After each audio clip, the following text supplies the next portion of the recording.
2024년 6월 12일 이사야서 43장 8절부터 13절까지의 말씀을 가지고 함께 묵상과 기도 그리고 나눔의 시간을 갖겠습니다. 먼저 오늘 본문 말씀부터 함께 듣겠습니다. 눈이 있어도 보지 못하고 귀가 있어도 듣지 못하는 백성을 이끌어내라. 열방은 모였으며 민족들이 회집하였는데 그들 중에 누가 이 일을 알려주며 이전 일들을 우리에게 들려주겠느냐. 그들이 그들의 증인을 세워서 자기들의 옳음을 나타내고 듣는 자들이 옳다고 말하게 하여 보라. 나 여호와가 말하노라. 너희는 나의 증인, 나의 종으로 택함을 입었나니 이는 너희가 나를 알고 믿으며 내가 그인 줄 깨닫게 하려 함이라. 나의 전에 지음을 받은 신이 없었느니라. 나의 후에도 없으리라. 나 곧 나는 여호와라. 나 외에 구원자가 없느니라. 내가 알려주었으며 구원하였으며 보였고 너희 중에 다른 신이 없었나니 그러므로 너희는 나의 증인이요 나는 하나님이니라. 과연 태초로부터 나는 그이니 내 손에서 건질 자가 없도다. 내가 행하리니 누가 막으리요.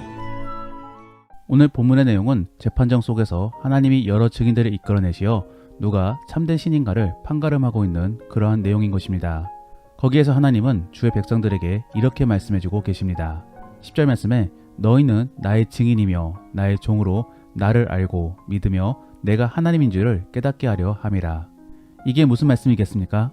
하나님께서는 이러한 퍼포먼스까지도 보여주시며 우리가 하나님이 누구인지를 깨닫기를 원하신다라는 그런 말인 것입니다. 결국 이러한 말씀을 통하여 우리는 하나님이 어떠한 분이신지를 깨달아 많은 사람들에게 증거해야 되는 것입니다. 그렇다라고 한다면은 우리는 그러한 하나님이 어떠한 분이신지를 먼저 알고 깨달아야 되는 것입니다. 그러므로 저는 오늘 본문 말씀을 통하여 우리가 믿고 또 고백해야 될 하나님에 대하여 함께 살펴보기를 원합니다. 그래서 그 깨달은 바를 가지고 주를 고백할 수 있는 그런 복된 그리스도인이 될 수 있기를 원합니다. 첫 번째로 우리가 알아야 될 하나님의 모습은 인격적이시다라는 것입니다. 오늘 본문의 8절과 9절 말씀을 읽어보면은 이스라엘을 포함한 열방의 모든 민족들이 소환되어지고 있음을 볼 수 있습니다. 그래서 그들에게 하나님께서는 자신과 같은 능력을 나타낼 수 있는 신이 어디 있는가를 살펴보아라 라고 전해주고 있는 것입니다. 하나님께서는 미래를 예견할 수 있습니다. 그러므로 사람들에게 미래의 사실들을 전해줄 수 있는 것입니다. 하지만 다른 신들의 입장에서는 그러할 수 없습니다. 왜냐하면 그들은 실존하지 않는 그러한 존재들이기 때문입니다. 설사 존재한다라고 할지라도 그들은 세상을 창조하지 않은 그런 존재들이기 때문에 주관하지도 못하는 것입니다. 그러므로 미래를 정확히 알 수는 없는 것이지요. 다만 우리의 삶 속에서도 보면은 점치는 사람들을 통하여 우리는 무언가 영적인 존재가 있음은 분명히 느끼고 있습니다. 하지만 그들은 사탄을 필두로 한 악한 영들 및 귀신들인 것입니다. 그러므로 그들은 시공간을 초월할 수는 있겠지만서도 모든 영역에 존재하는 것은 아니기 때문에 어느 시점에 대해서는 어느 정도는 알 수 있겠지만서도 결국에는 미래 전체에 대한 부분에 대해서는 결코 알 수가 없는 것입니다. 이렇게 실체가 없는 우상임에도 불구하고 하나님께서는 이러한 재판정 퍼포먼스를 펼치시며 이방인 및 이스라엘 사람들을 설득시키고자 노력하고 계신 것입니다. 저는 이러한 부분들을 바라보면서 우리 하나님이 얼마나 인격적이신가를 생각해 보게 됩니다. 사실 우리의 입장에서는 고장난 기계나 프로그램의 경우는 그냥 버려버리면 그만인 것입니다. 그리고 새로 사고 또다시 새로 만들면 그만인 것이지요. 그러면 하나님의 입장에서도 마찬가지이지 않겠습니까? 주의 말씀에 불순종하는 존재들을 모두 쓸어버리시고 새로 재창조하시면 되는 것입니다. 하지만 하나님께서는 그러하지 않으셨습니다. 그들의 존재를 인정하시며 존중해 주시고 또 그들을 설득해 주고 계신 것입니다. 우리는 이러한 하나님을 바라보면서 하나님의 은혜를 떠올려야 되는 것입니다.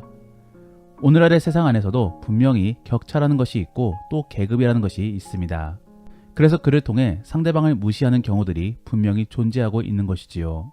하나님도 분명 그러하실 수 있습니다. 왜냐하면 우리와 하나님과의 차이는 너무나 크고 멀리 떨어져 있기 때문입니다. 실제로 하나님의 입장에서는 우리는 정말로 티끌만도 못한 그런 존재인 것입니다. 그런데 하나님께서는 그러한 우리를 존중해주고 계십니다. 그러면서 바른 길로 설득해주고 계십니다. 여기에 대해 우리는 자존심을 부릴 것이 아니라 하나님께 감사함으로 도리어 주님을 높여야 되는 것입니다. 그러면 우리는 이러한 하나님에 대해서 다른 사람들에게 어떻게 전해야 되는 것입니까? 바로 하나님께서는 당신들의 입장을 충분히 존중해주고 있다라고 말해주어야 되는 것입니다. 그리고 여러분들의 입장에서는 그들의 입장을 공감해 주시며 복음을 전해야 되는 것입니다. 그러므로 복음을 전할 때에는 안 믿으면 지옥에 간다라는 식으로 협박조로 전해서는 안 되는 것이지요. 도리어 하나님의 은혜에 대하여 전하며 그 복음을 받아들일 때까지 옆에서 기다려줘야 되는 것입니다. 여기서의 중요한 포인트는 옆에서입니다. 우리는 충분히 그리고 언제나 복음을 말할 수 있습니다. 하지만 옆에 있어주는 것은 대단히 힘들어합니다. 왜냐하면 빨리 복음을 전하고 또 무언가 성과를 얻고 싶기 때문입니다. 그리고 또 한편으로는 우리의 성미를 못 이겨 답답하기 때문에 빨리 복음을 전하고 믿게끔 하고 싶은 욕구가 있기 때문입니다. 하나님이 인격적이시다라고 한다면 우리도 인격적이어야 되는 것입니다. 그러므로 복음 속에서 기다려 주시기를 바랍니다. 사람은 좋아 보이는 것에 대해서는 반드시 반응을 하기 마련입니다. 그러므로 우리의 삶 속에서는 유행이라는 것이 있는 것입니다. 그렇다라고 한다면 우리는 그 복음과 믿음이 정말로 좋은 것임을 증거하고 있기만 하면 되는 것입니다. 그러한 방법이 무엇이겠습니까?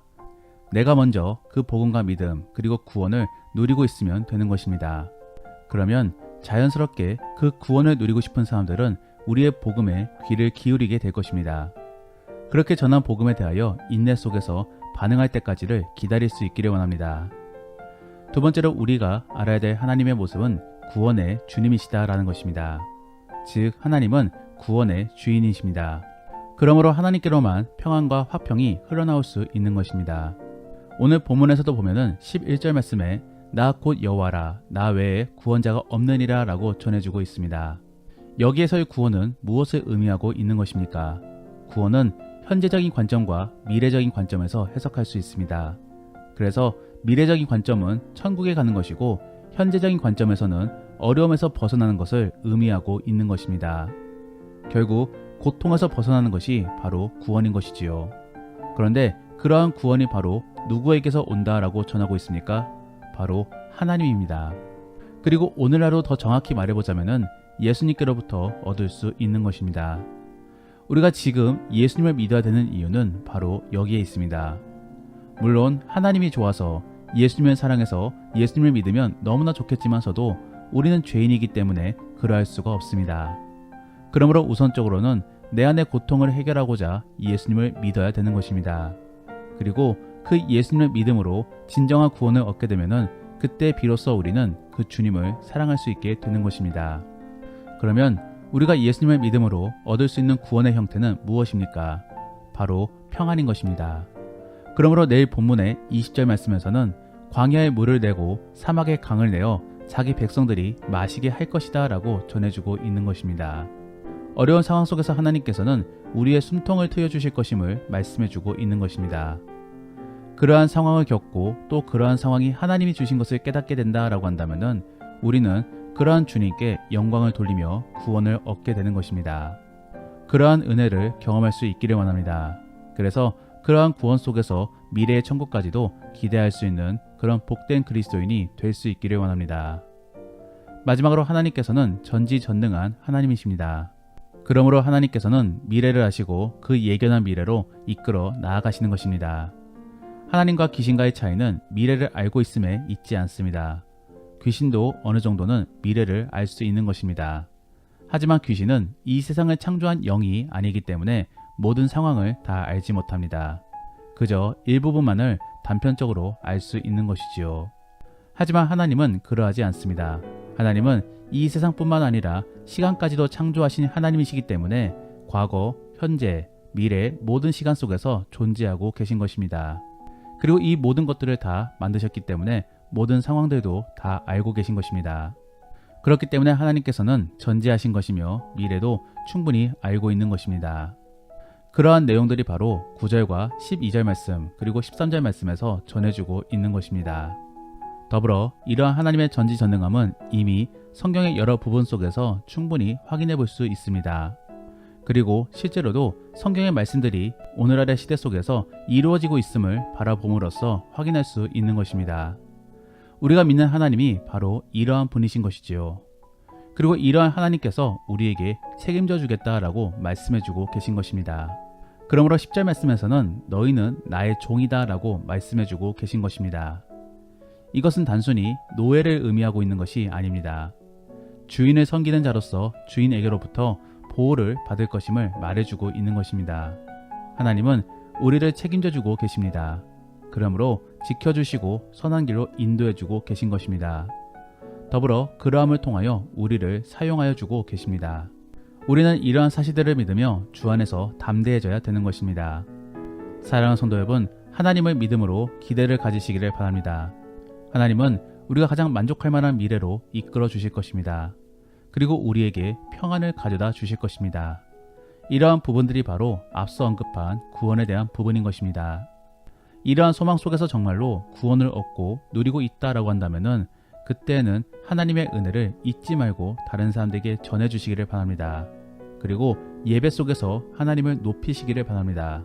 마지막으로 내가 할 수 있는 최선의 선에서 하나님께 감사를 표하시기를 바랍니다.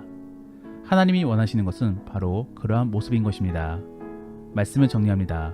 오늘은 우리를 향한 하나님의 퍼포먼스를 통하여 우리가 믿어야 될 그리고 우리가 전해야 될 그러한 하나님에 대하여 함께 살펴보았습니다.